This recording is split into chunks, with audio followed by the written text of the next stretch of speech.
स्वागत है आप सभी का आज की इस वीडियो में। आज हम प्री बोर्ड परीक्षा 2022-23 कक्षा 10 विषय हिंदी का क्वेश्चन पेपर शो करने वाले हैं। आज की वीडियो में हम जानेंगे कि कौन से क्वेश्चंस आपकी परीक्षा के लिए बहुत ही इम्पोर्टेंट हैं और किस टाइप के क्वेश्चंस आपकी यूपी बोर्ड की परीक्षा में आएंगे। और यह क्वेश्चन पेपर प्री बोर्ड परीक्षा का है जो आपकी परीक्षाएँ 16 तारीख से स्टार्ट हो रही हैं। तो चलिए हिंदी का क्वेश्चन पेपर शो करते हैं, जानते हैं क्या हैं अच्छे क्वेश्चंस, क्या हैं इंपॉर्टेंट क्वेश्चंस। इसके लिए समय आपको 3 घंटे दिया जाएगा। पूर्णांक इसका 20 + 50 यानी कि 70 का है। 20 का मतलब ये 20 आपके ऑब्जेक्टिव हैं और 50 आपके थ्योरी हैं और पूरे टोटल 70 का ये क्वेश्चन पेपर है।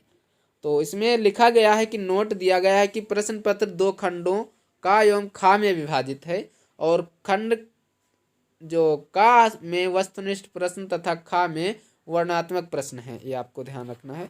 तो खंड का हम सबसे पहले देखेंगे, इसमें वस्तुनिष्ठ प्रश्न किस प्रकार के पूछे जाएंगे। तो पहला प्रश्न इसमें दिया गया है कि निम्नलिखित में से कौन एक कथन सत्य है, पहचान कर लिखिए। इसके लिए 4 ऑप्शन दिए गए हैं। पहला है कि का ऑप्शन नंबर है जयशंकर प्रसाद एक आलोक रूप में प्रसिद्ध हैं। खा है हजारी प्रसाद द्विवेदी निबंधकार के रूप में प्रसिद्ध हैं। और गा है रामचंद्र शुक्ल कवि थे। और घा है प्रेमचंद कवि हैं। ये आपको इसके लिए 4 ऑप्शन दिए गए, इसमें जो सही है वो आपको लिखना है।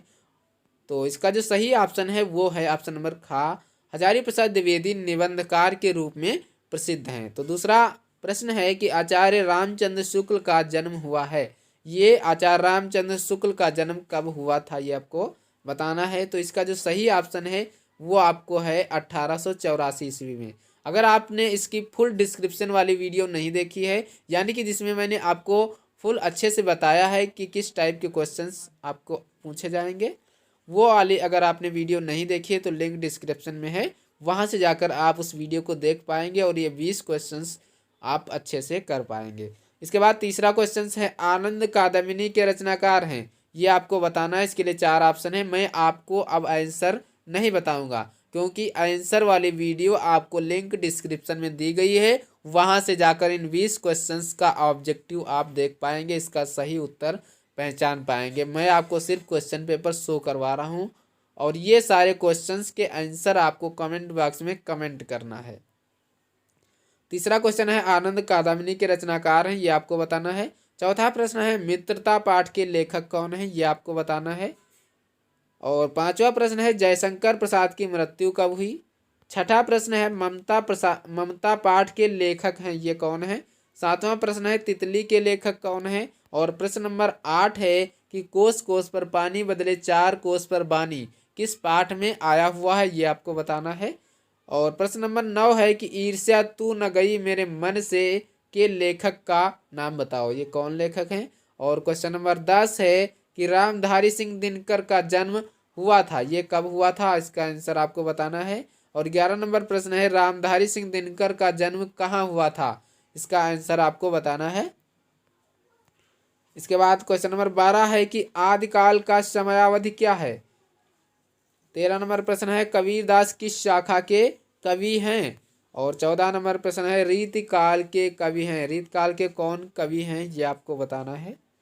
और 15 नंबर प्रश्न है सूर सारावली के रचनाकार कौन है, सूरदास का जन्म कब हुआ था। 16 नंबर प्रश्न है। 17 नंबर प्रश्न है कि रामचरितमानस के रचनाकार कौन है। 18 नंबर प्रश्न है कविरस खान का मूल नाम क्या था।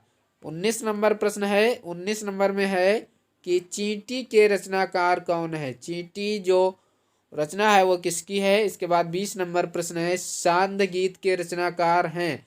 ये 20 क्वेश्चंस आपको ऑब्जेक्टिव दिए गए हैं, इनका आंसर अगर आप पाना चाहते हैं तो लिंक डिस्क्रिप्शन में दी गई है, आपको वो वीडियो देखना है। तो वहाँ पर आपको इन सारे क्वेश्चंस का अच्छे से डिस्क्रिप्शन में बताया गया है कि किस प्रकार से किसका आंसर सही है।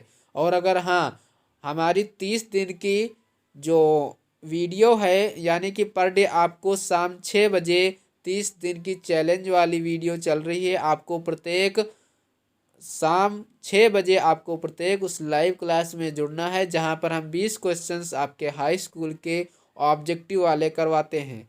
तो आपको वो वाली वीडियो अवश्य देखनी है, बहुत इम्पोर्टेंट है। अब हम खंड खा से करने वाले हैं कि वर्णनात्मक प्रश्न। ये खंड खा में वर्णनात्मक प्रश्न है। 21 नंबर है कि निम्नलिखित गद्यांश पर आधारित प्रश्नों के उत्तर दीजिए। ये गद्यांश से हैं, इसे 10 नंबर में है, इसको आपको पढ़ लेना है। उसके बाद ये जो क्वेश्चंस दिए गए हैं इनके उत्तर आपको देने हैं। 22 नंबर प्रश्न है कि निम्नलिखित पद्यांश का संदर्भ सहित व्याख्या कीजिए और काव्यगत सौंदर्य भी स्पष्ट कीजिए। 5 नंबर में है, ये अब पद्यांश से आए हुए हैं, 2 दिए गए हैं, एक इसमें से करना है, जो भी मन करे आप कर सकते हैं। 23 नंबर प्रश्न है कि किसी एक श्लोक का जीवन परिचय देते हुए किसी एक लेखक का जीवन परिचय देते हुए उनकी एक रचना का नाम लिखिए। 3 लेखक दिए गए हैं, 3 में से आप कोई भी कर सकते हैं, 5 नंबर आपको मिलेंगे। उसके बाद खा है कि किसी एक कवि का जीवन परिचय देते हुए उनकी एक रचना का नाम लिखिए। 4 आप इसमें भी 3 दिए गए हैं, 3 में से आपको जो अच्छा लगे, जो आपको याद हो वो आप कर सकते हैं। 24 नंबर प्रश्न है कि निम्नलिखित का संदर्भ सहित हिंदी में अनुवाद कीजिए। 5 नंबर में प्रश्न है, ये आपको संस्कृत में दिख रहा है, इसका आपको हिंदी में अनुवाद कर देना है। अगर आप ये नहीं कर पा रहे हैं तो अथवा में दिया गया है, ये दूसरा वाला आप कर सकते हैं, 2 में से आप कोई भी एक कर सकते हैं। इसके बाद 25 नंबर प्रश्न है कि हास्य या करुण रस की परिभाषा लिखिए तथा एक उदाहरण भी लिखिए, 5 नंबर में है। और खा है उपमा अथवा रूपक अलंकार का लक्षण उदाहरण सहित लिखिए। और गा नंबर प्रश्न है 25 का कि श्लेष या सोरठा का उदाहरण सहित लक्षण लिखिए, ये आपको लिख देना है। और 26 नंबर प्रश्न है कि निम्नलिखित उपसर्गों में से किन्हीं 3 के मेल से एक एक शब्द बनाइए। 5 नंबर दिए गए हैं, ये आपको जो उपसर्ग दिए गए हैं इनके मेल से आपको कोई एक शब्द बना देना है। जैसे यहाँ पे लिखा, एक हम बना कर आपको बता देते हैं, प्र लिखा है तो आपको प्रसाद भी लिख सकते हैं, ये आपका एक शब्द बन जाएगा। इस प्रकार से आपको बना देना है। परि लिखा हुआ है, परि से आप परिवार भी बना सकते हैं, उपसर्ग आपको लगाकर एक शब्द बनाना है। इसके बाद खा है निम्नलिखित प्रत्ययों में से किन्हीं 2 का प्रयोग करके एक एक शब्द बनाइए। तो ये प्रत्यय हैं और ये उपसर्ग हैं, इसमें आपको जो अच्छा लगे वो आपको 2 का बनाना है। आपको 4 दिए गए हैं। जैसे यहाँ पे पन लिखा हुआ है तो इसका बचपन कर सकते हो, बच मूल शब्द हो जाएगा आपका, और पन अगर प्रत्यय जोड़ दोगे तो हो जाएगा बचपन। इस प्रकार से आपको 2 शब्द बना देने हैं। और गा है कि 2 का समास विग्रह कीजिए तथा समास का नाम लिखिए, आपको समास विग्रह कर देने हैं, उसके बाद समास का नाम लिख देना है। और घा है कि निम्नलिखित में से किन्हीं 2 के तत्सम रूप लिखिए, या आपको तत्सम लिख देना है। मीत जैसे आंसू का अश्रु होता है, इस प्रकार से आपको तत्सम कर देने हैं। अंगा है कि निम्नलिखित में से किन्हीं 2 शब्दों के 2 पर्यायवाची शब्द लिखिए, ये आपको इनके 2 कम से कम पर्यायवाची याद ही होंगे, ये आपको लिख देने हैं। 27 नंबर प्रश्न है कि निम्नलिखित में से किसी एक का संधि विच्छेद संधि कीजिए और संधि का नाम लिखिए, ये आपको संधि कर देनी है। यानी कि यहाँ पे लादेश लिखा है, इसका आपको संधि करना है, मतलब जोड़ देना है। मात्र आज्ञा लिखा है, प्रति एकम, इनकी आपको संधि विच्छेद आपको संधि करनी है और इसके बाद संधि का नाम लिख देना है। और खा है इसका कि मति अथवा फल का चतुर्थी विभक्ति एक वचन में लिखिए। इसके बाद गा है कि निम्नलिखित में से किसी एक धातु की लकार पुरुष तथा वचन बताइए, ये आपको बताने हैं इनके 2 में से किसी एक की।